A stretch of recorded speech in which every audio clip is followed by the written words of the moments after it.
एक परेशान आदमी की कहानी। आनंद एक बहुत ही साधारण आदमी था।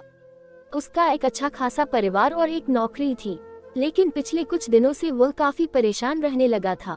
उसकी परेशानियों की वजह थी उसको आने वाले विचार। उसे लगता था कि वह दुनिया का सबसे बदनसीब आदमी है।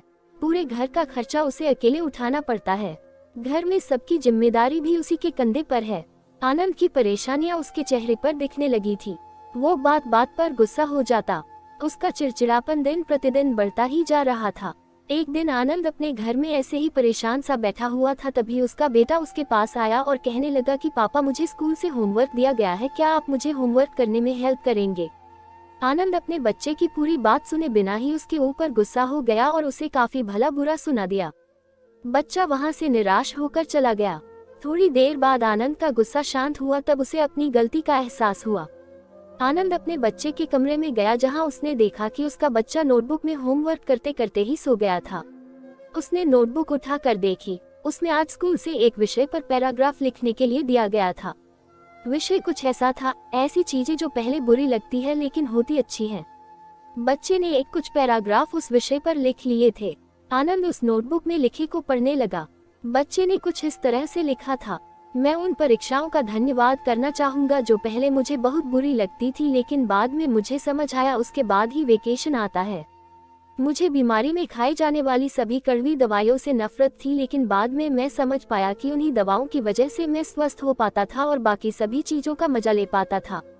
सुबह सुबह बजने वाला अलार्म मुझे अच्छा नहीं लगता था, लेकिन मैं बाद में समझ पाया उसी अलार्म की वजह से मुझे सुबह जल्दी उठने की आदत लगी और वही अलार्म ही मुझे जिंदा होने का एहसास दिलाता है।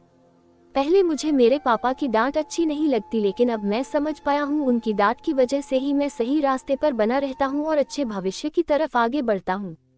इन सभी चीजों के लिए और खासकर मेरे पापा के लिए मैं भगवान को धन्यवाद देना चाहूंगा, क्योंकि मुझे डांटने के लिए मेरे पापा तो है, मेरे दोस्त के पास तो पापा ही नहीं है।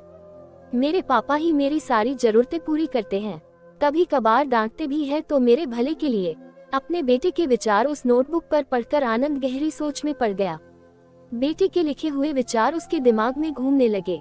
उसे लगा जैसे वह कई दिनों से किसी गहरी नींद में सो रहा था और यह नोटबुक पढ़ने से उसकी नींद खुल गई हो। आनंद ने पेन और नोटबुक ली और अपने विचार लिखना शुरू किए। आनंद ने लिखा कि मुझे अपने घर का सारा खर्च उठाना पड़ता है, इसका मतलब है मेरे पास एक बहुत अच्छा घर है और नौकरी भी, यह उन लोगों से कहीं बेहतर है जिनके पास घर या नौकरी नहीं है।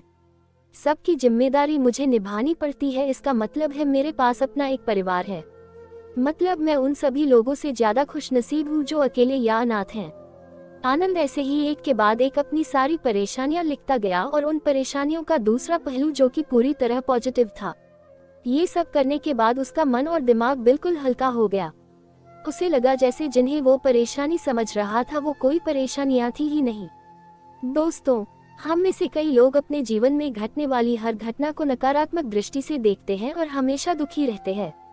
हमें हर समस्या या परेशानी को सकारात्मक दृष्टि से देखना चाहिए। जिस दिन से हम ऐसा करने लगेंगे उस दिन से हमारी हर समस्या गायब हो जाएगी, क्योंकि कोई भी समस्या एक नेगेटिव विचार से ज्यादा कुछ भी नहीं होती है।